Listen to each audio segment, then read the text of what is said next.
Case రాసుకోండి అంటే స్టేషన్లోకి వెళ్ళి కొట్టి బయటకు దొప్పుతారా మీరు? ఆన్ కెమెరా చెప్పండి సార్, బయటకు రాండి మీరు. ఇప్పుడు కొట్టి బయటకు దొప్పుతారా కేసు రాసుకోమంటే? పోలీస్ స్టేషన్ ఉన్నాయి ఎందుకు? కొట్టనికేనా? బయటికి రమ్మని ఫస్ట్. లేదు సార్, మీరు బయటకు రాని. ఎట్లా కొడతారు మీరు? స్టేషన్లోకి వెళ్ళి బయటకు వచ్చి మాట్లాడమనండి.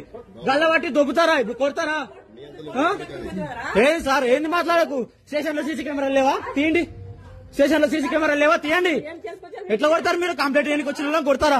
ఎంక్వైరీ చేయండి సార్ అని అడిగితే కొడతారా? చేసుకుంటురా మీరు? బయటకు వచ్చి మాట్లాడు సార్ నువ్వు ఫస్ట్.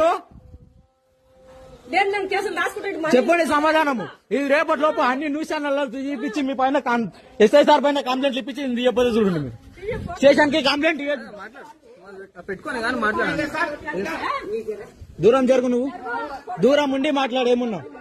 ఆల్రెడీ ఆన్ రికార్డ్ ఉంది. 4 డివైస్ వల్ల ఆటోమేటిక్ గా రికార్డ్ అవుతుంది. నువ్వు తీసినా కూడా నువ్వు దూరం జరిగి మాట్లాడు. ఫస్ట్ దూరం జరిగి మాట్లాడు. 4 డివైస్ వల్ల ఆటోమేటిక్ గా రికార్డ్ అవుతుంది. ఇది ఇప్పుడు నన్ను స్టేషన్ లో కంప్లైంట్ కొట్టి బయటికి తోలుతారా? ఆయన పెట్టిన కేసు పైన ఏంది నన్ను ఎంక్వైరీ చేయమని అడిగితే అది నీకేం అవసరం? నువ్వు పెట్టిన కేసు తీసుకున్నా కదా నన్ను కొట్టి అంటే నా మీద ఎంక్వైరీ చేయండి. ఎఫ్ఐఆర్ తీసుకుంటాడా? ఎట్లా తీసుకుంటాడు? కొడతాడా? నువ్వు కొట్టి బయటికి తోలుతావా?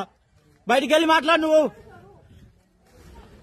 మీరు జనాలను కొట్టడానికే మీరు జీతాలు తీసుకుంటారా గవర్నమెంట్ దగ్గర? ఫోన్ తీసుకోవాలనా? ఫోన్ నేనే ఇస్తా.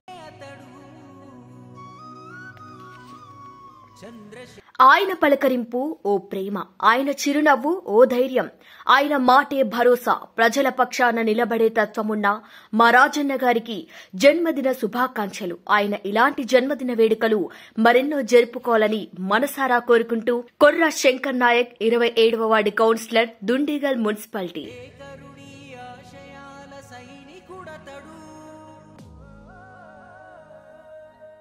ఉద్యమాల వీరుడమ్మా, పొద్దుగాల సూర్యుడమ్మా, సంబరాలు తెచ్చా.